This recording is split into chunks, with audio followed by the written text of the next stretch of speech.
Namaste, Konnichiwa, Bonjour, Hola, and many more. That's a hello in different languages of the world.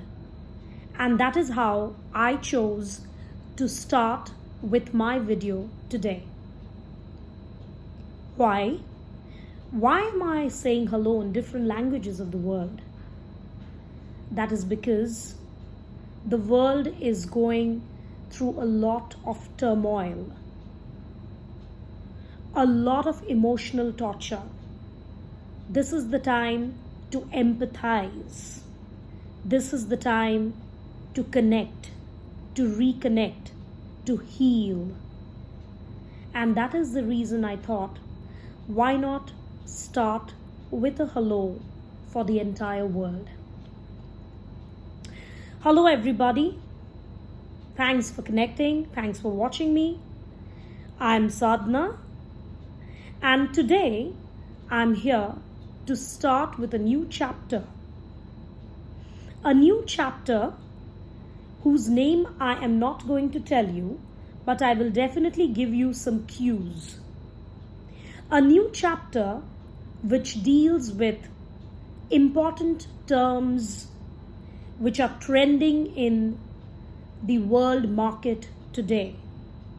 Terms like self-branding, terms like self-development, terms like selling yourself, terms like grabbing opportunities, and many more. Today, we are standing at the brink of a situation where we are nothing but human products. And just like any other product, we too have a shelf life. Yes, a shelf life. So we need to accelerate, increase that shelf life so that we not only survive in the market, but do great in the market. It is not just the question of survival and sustenance. It is the question of self-development, self-portrayal, self-branding, and of course, achieving accolades for oneself by building on your merits and your strengths. I think you've guessed it right by now. We are talking about the first step in the job hunt process. And what is that? Resume building, resume making. Okay? So we started off with cover letters in my last two videos. I gave you an introduction and then a detailed design of a cover letter, 4 sentences to write an effective cover letter. Today, it is about making that effective resume where your career will be plummeted, will be zoom up into the job market.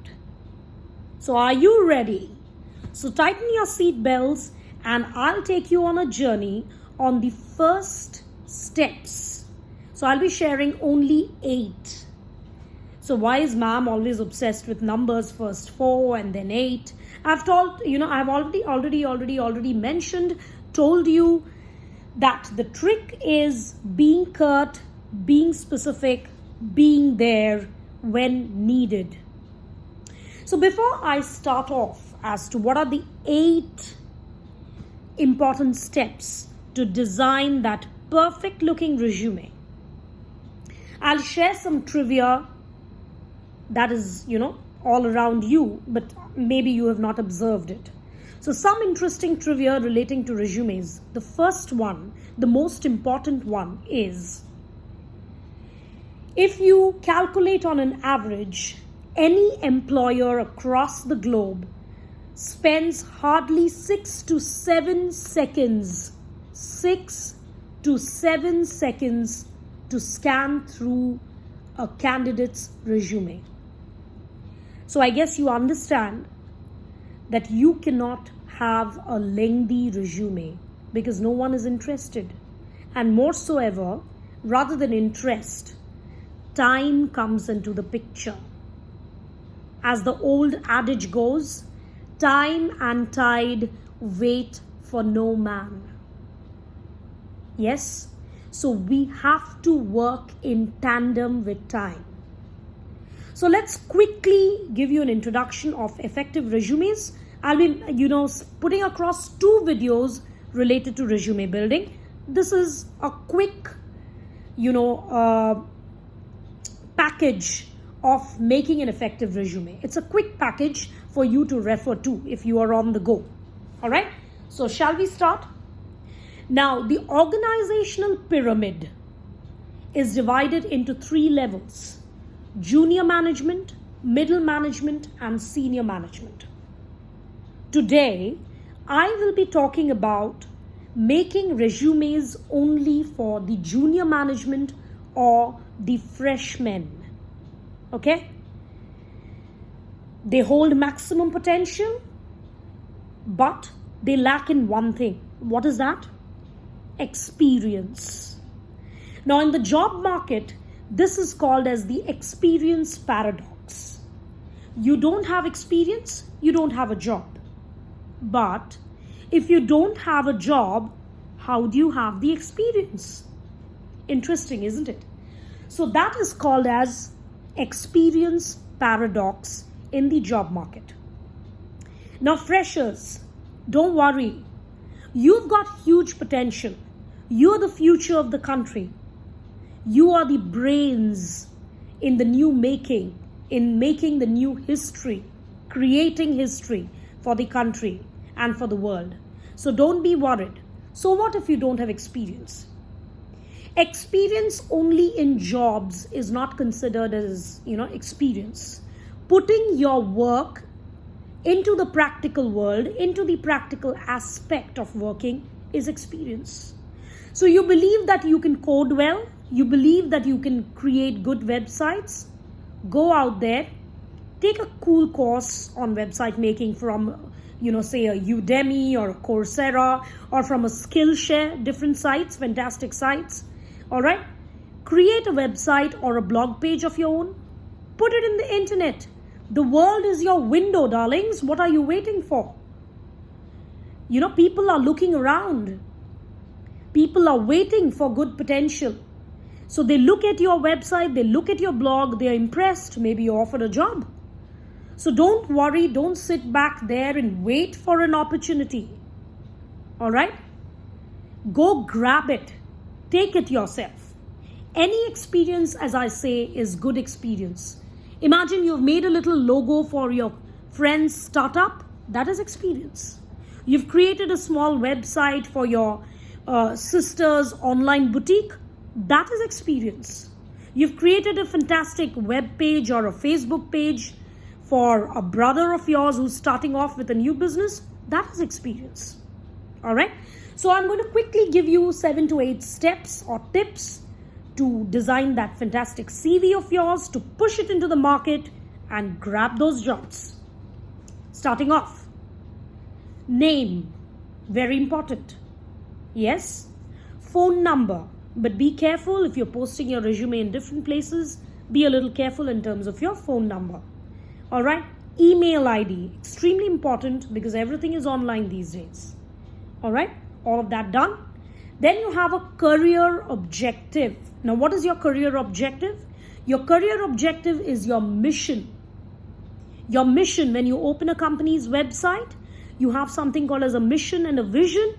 So your mission is your short-term goal, what you're looking forward to. What kind of an opportunity are you seeking?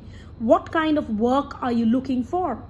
So seeking for an opportunity of this kind with organization X, to showcase my skills for the mutual benefit of the organization and self. All right.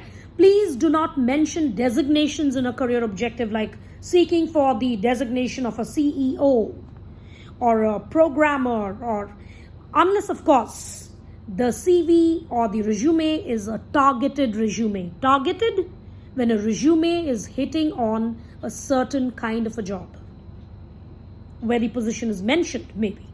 Okay, that's called as a targeted resume. All right, then we'll come to your educational qualifications.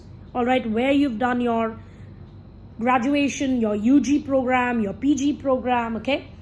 Somebody asked me, ma'am, I've got really bad GPA. Should I be mentioning it? Yeah, maybe your last degree GPA is needed to be mentioned because, people look at your GPA, all right? Imagine you've got really bad GPA, but that doesn't undermine your potential because you can always justify that.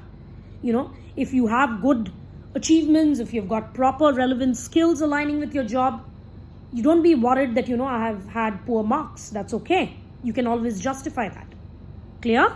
All right. Because people are looking for employees who can perform at their job, not how much of theoretical knowledge they possess, how many books they have crammed, how many definitions they know. No. Nobody's interested. Okay? Educational qualifications done. Then you can talk about your projects done, or your workshops attended, or accomplishments. Accomplishments really talk of the kind of work you've done. People are always more interested about the kind of work you've already done, not necessarily the job duties you have performed or the job duties you were assigned. Say, organized a seminar for 100 freshers across different colleges on IoT. That shows your personality traits, your soft skills such as hard worker, such as organizing ability, all of that. You may not write personal skills if you have accomplishments of this kind to showcase, all right? Because if you write personal skills in your resume, you can. Suppose you write something like a hard worker, okay? So you write that you're a hard worker. Now the world's laziest person can also write that he or she is a hard worker. But that's not acceptable. But if your work, which is there in your resume, which is evidence of your hard work, that works better for the employer. Clear? So accolades, honors, achievements, projects attended, all of that. Okay? Internships for freshers really, are a value add. Very big value add. Where you've gone, worked with an organization, you've done things. All right. So they are a very big value add. You please put in internships. This is particularly for people of any sector, manufacturing, IT, non-IT, health sector. Interning really, really helps. Freshmen, are you listening in, freshmen? Okay, clear. Then you can talk about your technical skills, again, aligning with the job opportunity. Don't say I'm a great cook, I play the guitar really well. Are they aligning with the job opportunity? If they are, great. Okay, fine. As I told you, personal skills, you really need to, back it up with the kind of work done. If you're saying you've got organizing capabilities, you should show that you've organized an event somewhere, with proper backup and evidence. All right. I think for freshmen, that should be it. If you have, YouTube links or any channel that you're running or any website that you're running, please give links of the same. The employers are really happy to see all this. Employers look for curious candidates. Employers look for candidates with a thirst for learning. Employers look for candidates who have this habit of inventing, reinventing, experimenting with different kinds of things and working towards it. All right. And your details, of course, I've already mentioned, need to be there. All right. Personal details need not, like father's name, mother's name, marital status, language is known. Language is known, I would like to point out there. If the organization is asking for proficiency in a certain language, then please go ahead and give it, only if you're proficient. Okay? Be honest. I already told you in my previous video, honesty should be coming from within. Nobody can whip you and nobody can compel you to become honest. That is something that is ingrained. All right? Okay. So that is primarily it. So name, educational qualification, accolades and achievements, projects, seminars, workshops attended. All right? Technical skills, which should be backed up with work done. All right? Extracurriculars. Yes, very, very important. Again, evidence of things that, you put into work. All right? And finally, you can have a declaration. All right? saying that everything that is mentioned is true to my knowledge. I think we are done with the 8 steps. So that is how you design a CV for or a resume for your companies as a fresher. All right. So guys, that's it. Just go ahead, bang on. You're there. You've arrived. Show it to the world. What are you waiting for? And you want me to look at your resumes and correct them for you? You can please pass it on my email ID. All right. My email ID is Sadhna Sudarshana, SADHNA @gmail.com. Waiting. Make it quick. All the best, guys. Hope you have a great life ahead, and I hope you're staying at home now. Bye-bye. Take care. Ta-ta.